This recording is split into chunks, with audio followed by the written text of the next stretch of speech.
அனைவருக்கும் வணக்கம், welcome to spice talk with Vishnu. இன்னைக்கு நம்ம சேனல்ல சுவையான கொத்தமல்லி சட்னி தான் எப்படி செய்யறதுன்னு பார்க்க போறோம்.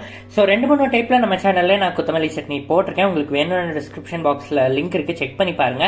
ஸோ ஃபர்ஸ்ட் ஒரு 2 கரண்டி அளவு எண்ணெய் சேர்த்துட்டு நீள் வாக்கில் அரிஞ்சு வச்சிருக்க ஒரு பெரிய வெங்காயம், 6-7 பல்லு பூண்டு, இது எல்லாத்தையும் போட்டு வெங்காயம் அதுக்கப்புறமா பூண்டு நல்லா மொறுமொறுன்னு வர்ற அளவுக்கு நல்லா வதக்கி விட்டுக்கோங்க.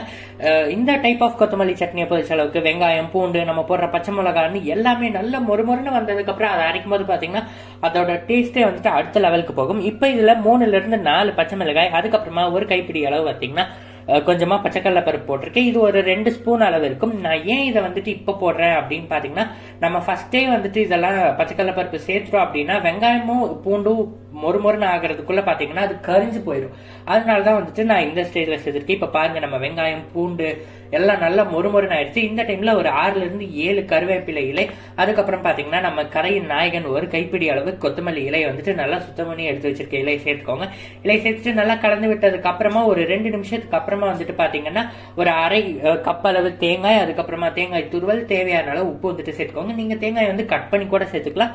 பட் நான் சொரவி சேர்த்திருக்கேன். அது ஏன்னு பாத்தீங்கன்னா மிக்சியில வந்து ஈஸியா அரைப்பட்டுரும் அப்படிங்கறதுனால நான் சொரவி சேர்த்திருக்கேன். இப்ப இது எல்லாத்தையும் நல்லா ஆற வச்சுட்டு மிக்சி ஜார்ல சேர்த்து கொஞ்சமா தண்ணி விட்டு அரைச்சிட்டு வந்துக்கலாம். ஸோ அரைச்சிட்டு வந்து சட்னி ரெடியா இருக்கு. நம்ம தாளிக்கிறதுக்காக வழக்கம் போல எண்ணெய், கடுகு, அதுக்கப்புறமா வந்துட்டு மிளகா, அதுக்கப்புறம் கருவேப்பில் போட்டு தாளிச்சு சட்னி கொட்டினா சூப்பரான சட்னி தயார். நீங்களும் கண்டிப்பா செஞ்சு பார்த்துட்டு எப்படி இருக்குன்னு சொல்லுங்க. தேங்க்ஸ் ஃபார் வாட்சிங். நன்றி.